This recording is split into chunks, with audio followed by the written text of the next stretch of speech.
Je l'ai tué. De mes propres mains. Dans la pénombre d'un appartement haussmannien du 7e arrondissement. J'ai serré le cou de l'homme que j'avais considéré comme mon frère jusqu'à ce qu'il ne reste plus un souffle. Et pourtant, ce n'est pas pour ce crime que je suis en prison aujourd'hui. Tout a commencé il y a 20 ans, lors de cette réunion des anciens du lycée Saint-Louis de Gonzague, dans la salle des fêtes lambrissée de l'hôtel particulier de la famille Valmont, quai d'Orsay. Nous étions une trentaine, tous issus des mêmes beaux quartiers, tous porteurs des mêmes ambitions dévorantes. J'étais arrivé avec ma femme, Claire, et notre petite fille endormie dans les bras. J'étais alors le seul à avoir refusé l'ENA, le seul à avoir choisi l'enseignement plutôt que la finance ou la politique. Ils m'ont élu, à bulletin secret, le moins réussi de la promotion. Le rire a fusillé la salle quand le résultat a été annoncé. Claire a blâmé. J'ai souri poliment, comme on sourit quand on reçoit une gifle en public. Ce soir-là, Antoine de Valmont, mon meilleur ami depuis la classe de 6e, a levé sa coupe de champagne dans ma direction. À Julien, notre idéaliste éternel, a-t-il lancé. Et toute la tablée a applaudi avec cette condescendance dorée que seuls les héritiers savent manier. Antoine, lui, avait tout, la banque d'affaires familiale, le mariage avec une héritière Rothschild, l'appartement avenue Foch, le siège promis au Conseil d'État. Moi, j'avais Claire, un poste de professeur d'histoire au lycée Henri IV, et la conviction naïve que l'honneur valait plus que l'argent. Ce que j'ignorais encore, c'est qu'Antoine avait déjà commencé à détruire ma vie bien avant cette soirée. Quelques mois plus tôt, mon beau-frère, Marc, associé minoritaire dans une start-up prometteuse, avait été accusé de détournement de fonds. Les preuves étaient accablantes, signatures falsifiées, virements vers des comptes offshore. Tout pointait vers lui. Marc s'était suicidé dans sa cellule de la santé avant même le procès. Claire ne s'en est jamais remise. Elle pleurait la nuit, répétait que son frère n'aurait jamais fait ça. J'ai voulu croire à une erreur judiciaire. J'aurais dû creuser. Antoine, qui avait investi dans la même start-up via une société écran, m'avait présenté Marc comme un garçon brillant mais imprudent. Il m'avait même proposé de l'aider financièrement après l'arrestation. Geste d'ami, avais-je pensé. Aujourd'hui, je sais qu'il avait orchestré toute l'affaire pour éliminer un associé qui en savait trop sur ses propres malversations. Mais le pire était à venir. 2 ans après la réunion, Claire est morte. Accident de voiture sur l'autoroute A13. Sous une pluie torrentale. Le rapport de police concluait à une perte de contrôle due à l'aquaplaning. J'ai trouvé étrange qu'elle ait pris la voiture ce soir-là. Elle détestait conduire de nuit. Plus étrange encore, le message qu'elle m'avait laissé sur le répondeur. Julien, il faut que je te parle d'Antoine. Il y a quelque chose que tu dois savoir. Le message avait été effacé de mon téléphone. Je ne l'ai retrouvé que des années plus tard. Restauré par un technicien. Antoine s'est occupé de tout après l'enterrement. Il m'a prêté son appartement de Deauville pour me changer les idées. A payé les frais d'avocat pour la succession. A même proposé de devenir parrain de ma fille. J'étais brisé. Anesthésié par le chagrin. J'ai accepté tout. C'est là que le piège s'est refermé. Un soir d'hiver 2018. Antoine m'a appelé affolé. Julien, j'ai besoin de toi. Tout de suite. Il m'a donné l'adresse d'un appartement rue de Grenelle. Quand je suis arrivé, il était couvert de sang. Devant lui gisait le corps d'un homme que je ne connaissais pas. C'est un maître chanteur, a-t-il murmuré. Il menaçait de tout révéler sur les fonds détournés. Je n'ai pas eu le choix. Ses yeux étaient fous. Pour la première fois, j'ai vu la peur chez Antoine de Valmont. Tu es la seule personne en qui j'ai confiance. A-t-il ajouté en me tendant un pistolet encore chaud. Prends-le. Si la police vient, dis que c'est toi. Ils te croiront plus facilement, tu as déjà perdu ta femme. Tu es dépressif. Tu as un mobile vague avec l'histoire de Marc. Je te jure que je te sortirai de là. Je te donnerai tout ce qu'il faut. J'aurais dû refuser. J'aurais dû appeler la police immédiatement. Mais il a ajouté la phrase qui m'a fait basculer. Si tu ne le fais pas, ils découvriront que Claire savait tout. Et ta fille grandira en pensant que sa mère était complice. J'ai pris l'arme. Les années qui ont suivi mon arrestation ressemblent à un long cauchemar dont je n'ai jamais vraiment émergé. Le procès a été un spectacle. La presse m'a baptisé le professeur assassin. A ressorti la mort de Claire comme mobile possible. A spéculé sur ma prétendue jalousie envers le succès d'Antoine. Lui, bien sûr, a témoigné en ma faveur, larmes aux yeux, voix brisée. Il a décrit mon état psychologique fragile depuis la perte de ma femme. Le jury a bu ses paroles. J'ai été condamné à 20 ans. Antoine a tenu parole, ma fille, Élise, a été placée chez ma belle-mère. Et un fonds fiduciaire a été créé pour ses études. Il venait la voir régulièrement. Jouait le rôle de l'oncle bienveillant. Élise l'adorait. Moi, je pourrissais à Fresnes, lisant les lettres qu'elle m'envoyait. Papa, oncle Antoine dit que tu es malade, mais que tu vas guérir. En prison, j'ai appris la patience. J'ai appris à observer, à écouter, à attendre. Les premiers mois, la rage me consumait. Je revoyais sans cesse le visage d'Antoine quand il m'avait tendu l'arme. Cette lueur triomphante. Vite masquée. Il avait tout calculé. Puis, lentement, les pièces du puzzle ont commencé à s'assembler. Un ancien détenu, ex-trader condamné pour fraude, m'a reconnu. Valmont, ton pote, il a ruiné la moitié de mes collègues. Le type que t'as supposé de l'y tuer, c'était un journaliste qui enquêtait sur ses montages offshore. Il m'a donné un nom, Olivier Delorme.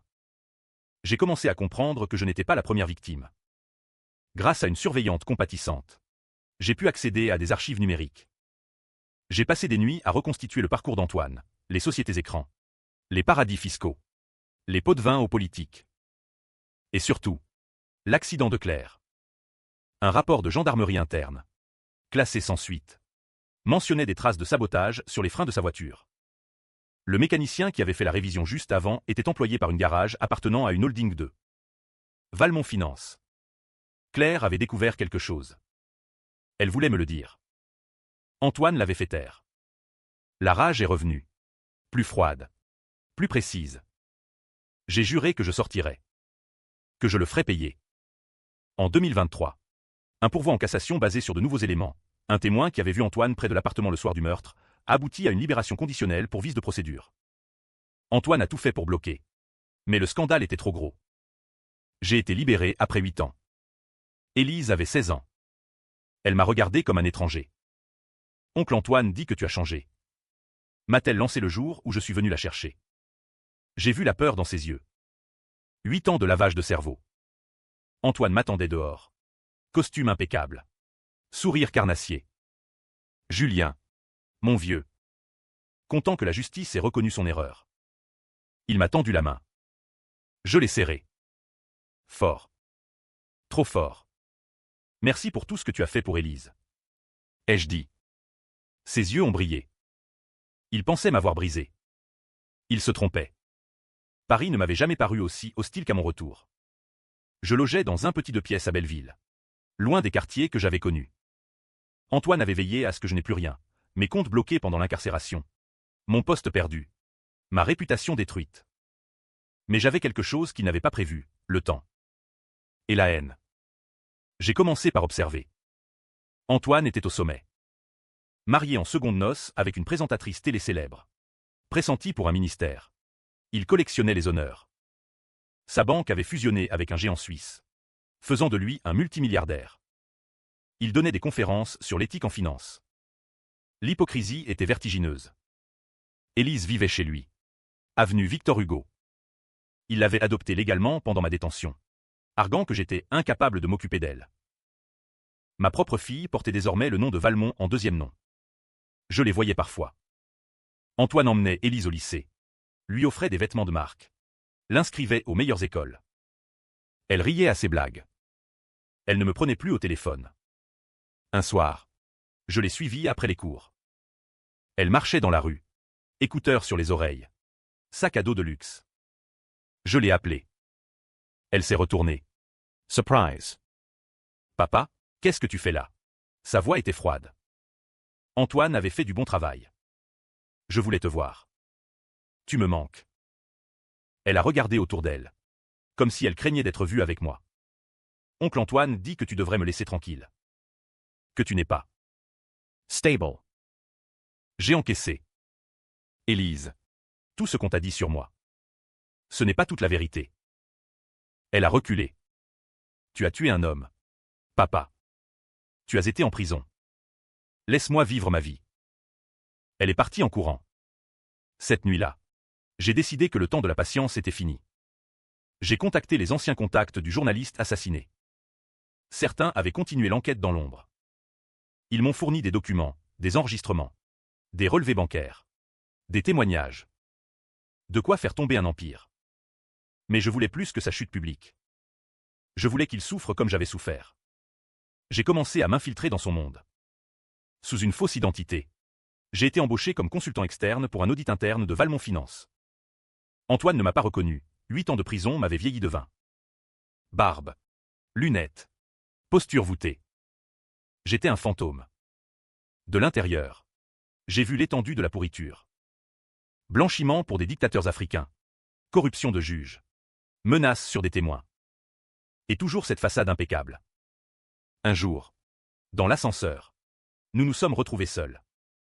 Vous me rappelez quelqu'un? A-t-il dit en me dévisageant. J'ai souri. On a tous un sosie. Monsieur. Son regard s'est attardé. Il a froncé les sourcils. Puis l'ascenseur s'est ouvert. Il commençait à avoir peur. Antoine a renforcé sa sécurité. 2 gardes du corps en permanence. Système d'alarme dernier cri. Changement de trajet. Il sentait la menace sans pouvoir l'identifier. De mon côté. J'avançais. J'avais récupéré l'enregistrement original du message de Claire. Un expert en informatique l'avait restauré à partir d'une vieille sauvegarde cloud. Sa voix tremblante. Julien. Antoine a falsifié les comptes de Marc. Il a détourné des millions. Il a menacé de nous détruire si on parlait. J'ai peur. J'en ai fait des copies. J'en ai envoyé une à sa nouvelle femme. Anonymement. Le mariage a commencé à vaciller. Puis j'ai contacté la journaliste qui avait repris l'enquête sur Olivier Delorme. Elle était jeune. Ambitieuse.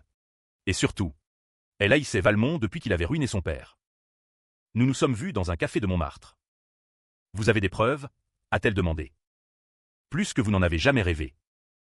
Mais je veux qu'il tombe lentement. Qu'il sente chaque marche de l'escalier s'effondrer sous ses pieds. Elle a souri. J'aime votre style. Les articles ont commencé à paraître. D'abord des allusions. Puis des révélations précises. Les actions Valmont Finance ont chuté. Les investisseurs se sont inquiétés. Antoine a contre-attaqué. Conférence de presse larmoyante. Interview où il jouait la victime d'une campagne de déstabilisation. Il a accusé des anciens associés jaloux. Mais le verre était dans le fruit. Élise a commencé à poser des questions. Elle avait 18 ans maintenant. Étudiante à Sciences Po, évidemment sur recommandation d'Antoine. Elle a trouvé l'enregistrement que j'avais glissé dans ses affaires. Elle m'a appelé. Papa. C'est vrai, tout ce qu'on voit dans les journaux? Sa voix tremblait. Viens me voir. Je t'expliquerai tout. Nous nous sommes retrouvés au jardin du Luxembourg. Comme quand elle était petite. Je lui ai tout raconté. Lentement. Calmement. Sans haine apparente. Elle a pleuré. Il m'a dit que tu étais fou. Que tu avais inventé tout ça pour te venger. Regarde les preuves. Élise. Et pose-toi la question, pourquoi m'aurait-il fait porter le meurtre s'il était innocent? Elle est partie bouleversée. 2 jours plus tard. Antoine a été placé en garde à vue. Perquisition à son domicile. Saisie de documents. La machine judiciaire s'était mise en marche. Mais il avait encore des appuis. Des juges amis. Des politiques redevables. L'affaire risquait l'enlisement. Il a tenté le tout pour le tout. Il m'a contacté directement. Un message, rue de Grenelle. Même appartement. Viens seul. On doit parler. Je savais ce que ça signifiait. Il voulait terminer ce qu'il avait commencé. L'appartement n'avait pas changé. Même parquet qui craque. Même moulure au plafond. Même odeur de cire et de vieux livres. Antoine m'attendait. Un verre de whisky à la main. Il avait vieilli. Les traits tirés. Les yeux injectés de sang. Tu es content de toi? A-t-il demandé d'une voix rauque. Je suis resté près de la porte. Tu m'as tout pris. Antoine. Ma femme. Ma liberté. Ma fille. Il a ri. Un rire amer.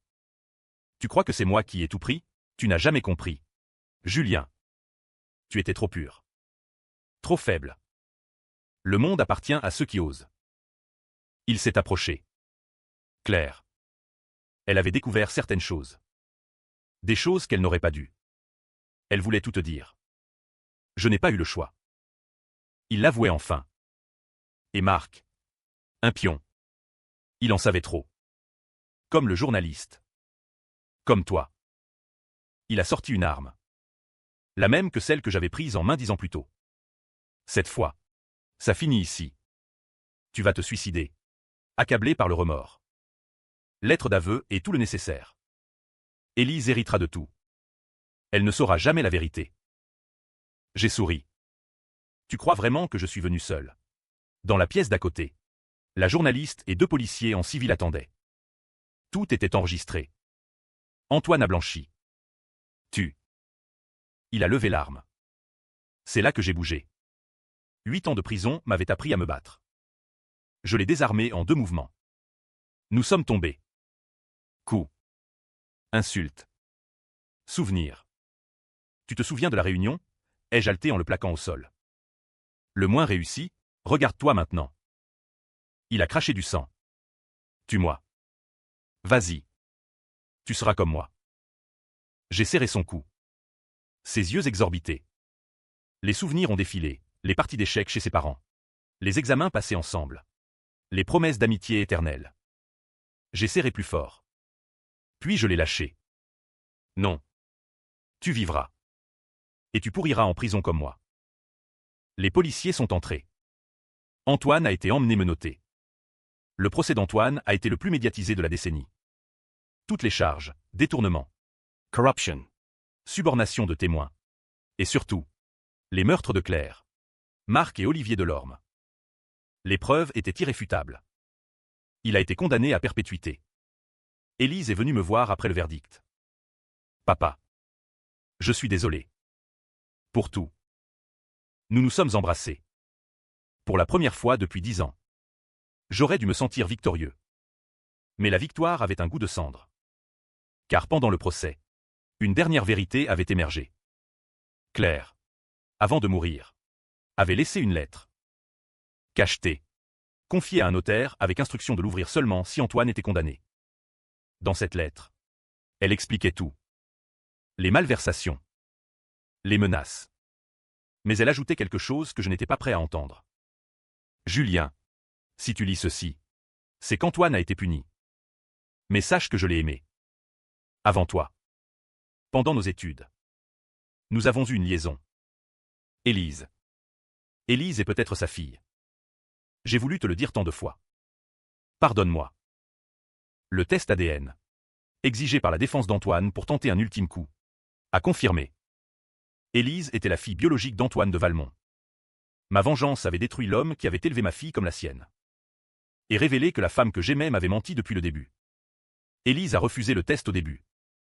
Puis elle l'a fait. Quand les résultats sont tombés, elle m'a regardé avec des yeux pleins de larmes. Papa. Peu importe la biologie. Tu es mon père. Tu l'as toujours été.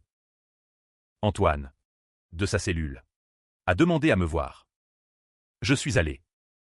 Il était brisé. Méconnaissable. Tu as gagné. A-t-il murmuré. J'ai secoué la tête. Non. Personne n'a gagné. Il a souri faiblement. Élise. Prends soin d'elle. Elle est tout ce que j'ai réussi dans ma vie. J'ai hoché la tête. En sortant de prison, ce jour-là, j'ai regardé Paris. La ville des Lumières. La ville des secrets. J'avais obtenu justice. Mais à quel prix? Certains soirs, je marche encore le long de la Seine. Je pense à Claire. À Antoine. À ce que nous aurions pu être si nous avions choisi différemment. La vengeance est un plat qui se mange froid. Dit-on. Mais personne ne dit qu'il laisse un goût de poison dans la bouche. Pour toujours.